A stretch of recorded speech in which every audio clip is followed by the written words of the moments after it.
everyone. As you know, Mother's Day is coming up this weekend, so if you want to do something special for mom or grandma or your godmother or whoever is a mom figure in your life, I have a few ideas I wanted to share. Both are different types of paper flowers.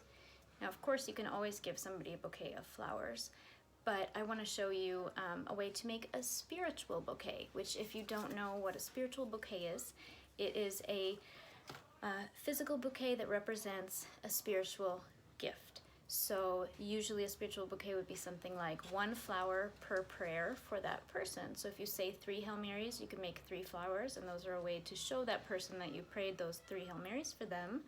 But it's also a little gift that they can see too. So we're going to make a little spiritual bouquet for the moms in your life, and I'm going to show you how to do 2 different types of paper flowers. Okay, so for our first type of flower, all you need is a piece of paper. Now, if you have colored paper, great. If you don't, that's okay too. You can make a white flower, or you can color a piece of paper and use that to make your flower. But what we need for our paper is for it to be a square. So the easiest way to make a square is to fold your paper into a triangle so that both sides are equal, and then cut along the bottom here, or you could trace it and cut it after. And voila, you have a square. And we're going to use this square, and we're actually going to turn it into a circle. But the reason we did a square first was because it makes our circle a little bit easier. If you find the middle of each side of your square, you can just round the corners and make a nice, fairly even circle. So we're just going to go ahead and do that. Round off the corner, round off the corner, and there we have it. To make our first flower, we need to start with a circle. Now, you can cut a circle by tracing a circle, or you can simply take a piece of paper, fold it into a square so that both sides are equal, and then cut your square from there. And now we're going to make a circle out of this square by simply cutting from the middle of one side to the middle of the other with a curve. So start at the middle, curve to the middle of the next side, curve to the middle of the next side, and to the middle of the next side, and to the middle of the next side. Now, it's not a perfect circle, but it's going to work just great for what we're doing. So we're going to take our circle and we're going to cut a spiral. So we're going to start at one side, and we're going to slowly work our way around in a spiral until we get to a little circle in the middle. Now, we want our spiral to be about this wide. So we're going to go in here, and we're just going to cut by turning our circle as we cut. If you need a grown-up to help you with this, that might be a good idea. If you're a little bit older, you should definitely be able to do this on your own. And we're just going to keep turning our paper till we get to a small circle in the middle like this. Now, what I'm going to do is I'm going to go one step further and cut scalloped edges, which are just sort of little bumps around the edge like this. You don't have to do this part, but it will give the effect of individual petals on your flower. So again, I'm just following that spiral, making these bumps. They don't have to all be the same size. Nothing in nature is ever the same as something else in nature. So if they're not perfect little bumps, that's okay. That might even be more realistic that way. So continuing all the way until we get towards that small middle piece. Now, if you have hot glue handy, excellent. That is going to be a big help. If you do not have hot glue, that's all right, but if you do have it, it's going to make this step much easier. What we're going to do is we're going to start with the outside of our spiral. We're going to fold it and roll it as tight as we can. If you want to wrap it around a pencil and do it that way, that works well too. Try to keep it round, and we're just going to roll, roll, roll, roll until we get all the way to the center of our spiral. Rolling, rolling, rolling, still rolling, all the way till we get to the middle. And now our little rose opens up. Now, if you have hot glue, all you need to do is put an X of hot glue on this very bottom. Hold every layer of your flower down on the center where that hot glue is, and within a few seconds it'll be ready to go. And there's your rose, and I made several of these here. So now what you're going to do is you're going to say a prayer for your mom or for your grandma, whoever you're making your gift or your card for, and each flower will represent one prayer that you say, and that's a spiritual bouquet. So I'm just going to take a pretty paper here like this.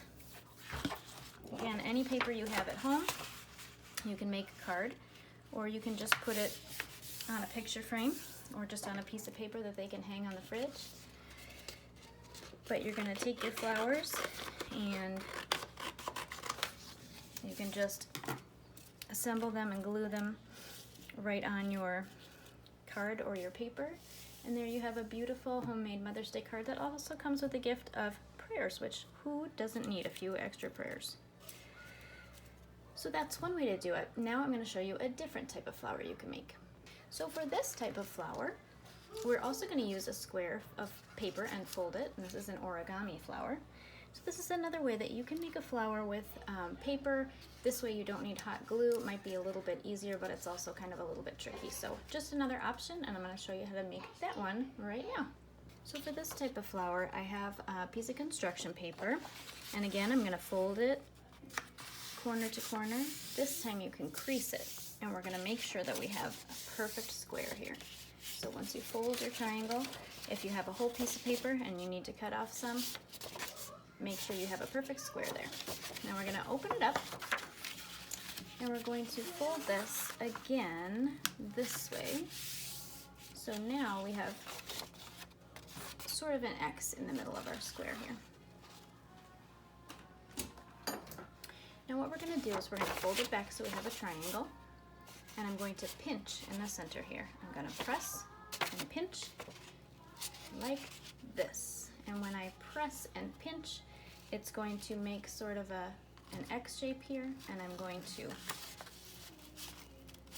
fold with that new shape, and now I have a different triangle. So what I did was I took those two sides, pinched, push, and then I flattened it out here. I'm going to take my triangle with this side up. I'm going to take this edge here, and I'm going to fold it down so that the bottom lines up here, and I have a nice straight line in the middle. Fold down again so that I have a nice straight line in the middle, and so these edges line up. Now I only took one of my triangles to fold down. Now I'm going to flip it over. Do the same for the back. Fold this edge to line it up. Nice straight line in the middle. Fold this side down. Nice straight line in the middle. Now I'm going to, you can notice that we have these edges here. I'm going to fold the page. And now there's no lines in the middle. And I'm going to flip it over and do the same thing here. I have these lines. Fold it over, and now I have no lines, and I have this sort of diamond shape here. I'm going to turn it so that these openings are on the top and the bottom is closed. Top is open, bottom is closed, and I'm going to fold this corner into the middle until this open edge is lined up in the center. Same with this side. This open edge is going to line up in the center. Now I'm going to flip it over, and I'm going to do the same thing on this side. Open edge here, lined up in the center. Open edge here, lined up in the center. Now I have this, and these two open sides, one is going to fit right inside the other one, just like sliding it into an envelope. Whichever side is a little bit shorter, you can fit into the other side. Push it into that side right there. Now this is what I have. There is a hole at the bottom here, and what I'm going to do is I'm going to blow into it, and watch what happens. It blew up my flower like a balloon, and now I'm going to pull these down like a banana, and those are our petals. And now we have a flower made out of paper. You can simply roll up a green piece of paper or use a straw or even an old pencil and use that in the hole to make a stem. Make as many as you would like, and you can make a spiritual bouquet with those flowers.